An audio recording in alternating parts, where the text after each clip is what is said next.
நம்ம மில்கி வே அப்படின்னு சொல்லப்படுற இந்த கேலக்சியில மட்டும் அட்லீஸ்ட் ஒரு 100 பில்லியன்ல இருந்து ஒரு 250 பில்லியன் ஸ்டார்ஸ் வரைக்கும் இருக்கும்னு சயின்டிஸ்ட் சொல்றாங்க. அவ்வளோ ஸ்டார்ஸ் இருக்கிறப்போ நம்ம கண்டுபிடிச்சதுல மிகப்பெரிய ஸ்டார் எவ்வளோ பெருசா இருக்குன்னு நம்ம என்னைக்காவது யோசிச்சு பார்த்துருக்கோமா? நீங்க காலையில தூங்கி எழுந்துச்சு வெளியே வந்து பாக்குறீங்க. அப்ப வானத்துல சன் இருக்கு.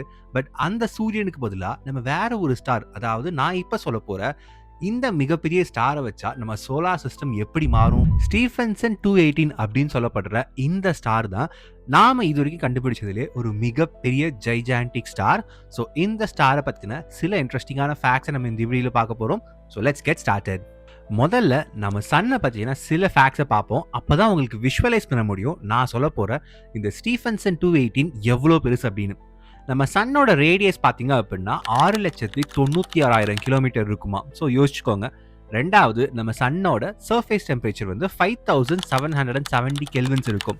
அது மட்டும் இல்லாமல் நம்ம சன்னோட மாஸ், அதாவது நிறைன்னு சொல்லப்படுறது 1.989 இன்டூ 10⁻30, அதாவது 1989 கூட 27 ஜீரோஸ் ஆட் பண்ணிக்கோங்க. ஸோ அந்த அளவுக்கு ஒரு மாஸ் கொண்டது தான் நம்ம சன்.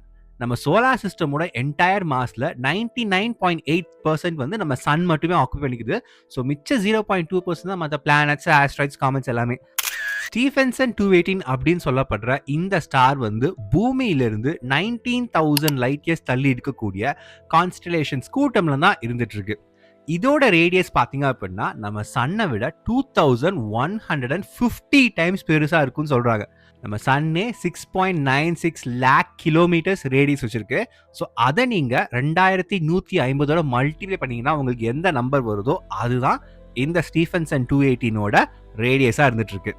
அண்ட் இதோட சர்ஃபேஸ் டெம்பரேச்சர் பார்த்தீங்க அப்படின்னா 3200 கெல்வின்ஸ் வரைக்கும் இருக்கும் அப்படின்னு சொல்றாங்க. நான் முதல்ல உங்களை இமேஜின் பண்ண சொல்லியிருப்பேன். சப்போஸ் இந்த ஸ்டீஃபன்சன் 218 வந்து நம்ம சன்னை ரீப்ளேஸ் பண்ணிச்சு அப்படின்னா அது ஆக்குபை பண்ற ஏரியா பார்த்தீங்க அப்படின்னா சாட்டர்ன் வரைக்கும் அதோட சைஸ் விரிஞ்சிருக்குன்னு சொல்றாங்க. ஸோ பேசிக்கா Mercury, Venus, Earth, Mars, Jupiter எல்லாமே அது முழுங்கிடும். அண்ட் இன்ஃபேக்ட் நிறைய சயின்டிஸ்ட் வந்து சாட்டர்னையும் முழுங்கிடும் அப்படின்னு சொல்றாங்க.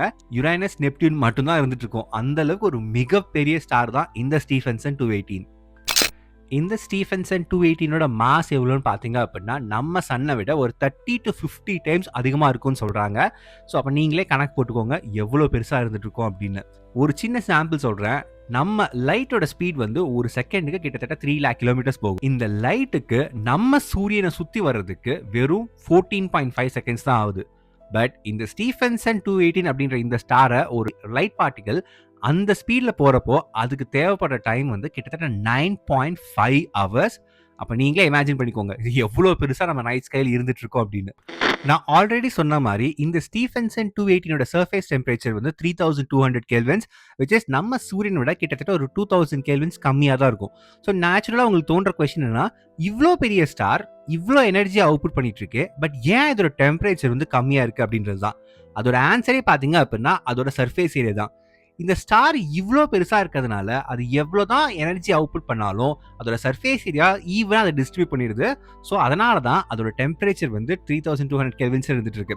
அண்ட் இன்ஃபேக்ட் இந்த ஸ்டாரோட மொத்த எனர்ஜி அவுட்புட் வந்து நம்ம சூரியனோட கிட்டத்தட்ட 4,40,000 டைம்ஸ் அதிகமாக இருக்கும். ஸோ நீங்கள் ஸ்கைல பார்த்தீங்க அப்படின்னா ஒரு பிரைட் ரெட் கலர் ஸ்டாராக உங்களுக்கு தெரியும்.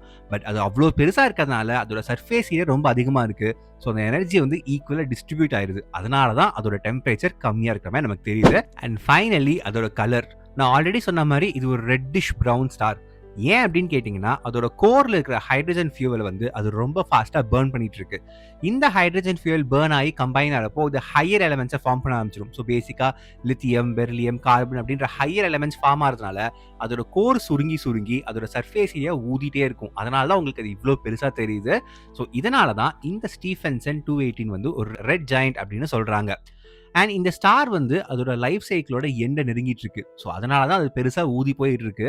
இது எவ்வளோ நாளில் இன்னும் சூப்பர்னோவா ஆகும்னு நமக்கு தெரியல. பட் சயின்டிஸ்ட் எல்லாம் என்ன சொல்றாங்கன்னா இந்த ஸ்டார் வந்து அதோட லைஃப் சைக்கிளோட கடைசி ஸ்டேஜுக்கு வந்துருச்சு. அண்ட் இன்னும் சில ஆண்டுகள், அதாவது சில ஆண்டுகள் நம்ம ஸ்பேஸ்ல சொல்றப்போ எதர் ஃபியூ 100,000 to few million இயர்ஸ்ல இது கண்டிப்பா ஒரு சூப்பர்னோவா வெடிச்சு செதறும் அப்படின்னு சொல்றாங்க. அண்ட் இன்ஃபேக்ட் அது இப்போவே கூட செதறி இருக்கலாம், நம்மளால சொல்ல முடியாது. ஏன் அப்படின்னா அது 19,000 லைட் இயர்ஸ் தள்ளி இருக்கிறதுனால அதை நம்ம பார்க்குறப்போ 19,000 வருஷத்துக்கு முன்னாடி எப்படி இருந்ததோ அதுதான் நம்ம பார்த்துட்டு இருக்கோம். ஸோ இப்போ நம்ம பேசிட்டு இருக்கிறப்போ அந்த ஸ்டார் வெடிச்சதுனாலும் நமக்கு அடுத்த 19,000 இயர்ஸ்க்கு தெரியாது. பட் ஒரு விஷயம் கன்ஃபார்ம், இந்த ஸ்டார் வந்து அதோட லைஃப் சைக்கிளோட எண்டுக்கு வந்துருச்சு. ஸோ இதுதான் ஃப்ரெண்ட்ஸ், நான் இந்த வீடியோவில் உங்களுக்கு ஸ்டீஃபன்சன் 289 பற்றின சின்ன ஃபேக்ட்ஸை குவிக்காக சம்மரைஸ் பண்ணி சொல்லணும்னு நினச்சேன். எனக்கு இதை பற்றி படிக்கிறப்போ எப்போ இவ்வளோ பெருசாலாம் நம்ம கேலக்சியில் இருந்துட்டு இருக்குமா அப்படின்னு தோணுது. நம்மளால் நம்ம கேலக்சியில் இருக்க ஸ்டார்ஸ் தான் இவ்வளோ கிளியராக பார்க்க முடியுது. அதுக்கே நமக்கு நிறைய மெஷர்மெண்ட்ஸ், நிறைய ரிசர்ச் தேவைப்படுது. கிட்டத்தட்ட 2 ட்ரில்லியன் கேலக்சிஸ் நம்ம யூனிவர்ஸில் மட்டும் இருந்துட்டு இருக்கு. அந்தந்த கேலக்சிஸில் எவ்வளோ பெருசாக இருக்குன்னு நமக்கு தெரியவே தெரியாது. பட் உங்களுக்கு என்ன தோணுது? இதை விட பெருசா ஸ்டார்ஸ் இருக்கிறதுக்கு சான்ஸ் இருக்கு அப்படின்னு தோணுதா? இல்ல இதுதான் மேக்ஸிமமா இருக்க போகுது, நம்ம கேலக்ஸி மாதிரி மற்ற கேலக்சிஸ் இருக்க போகுதுன்னு தோணுதா? அப்படின்ற உங்க கமெண்ட்ஸ் நீங்க கீழே சொல்லிட்டு போங்க. அண்ட் இதை மாதிரி இன்னும் நிறைய விஷயங்கள் தெரிஞ்சுக்கிறதுக்கு நம்ம சேனலுக்கு சப்ஸ்கிரைப் பண்ணிக்கோங்க. நெக்ஸ்ட் வீடியோ அங்கே பார்க்குறேன். Until then, thank you.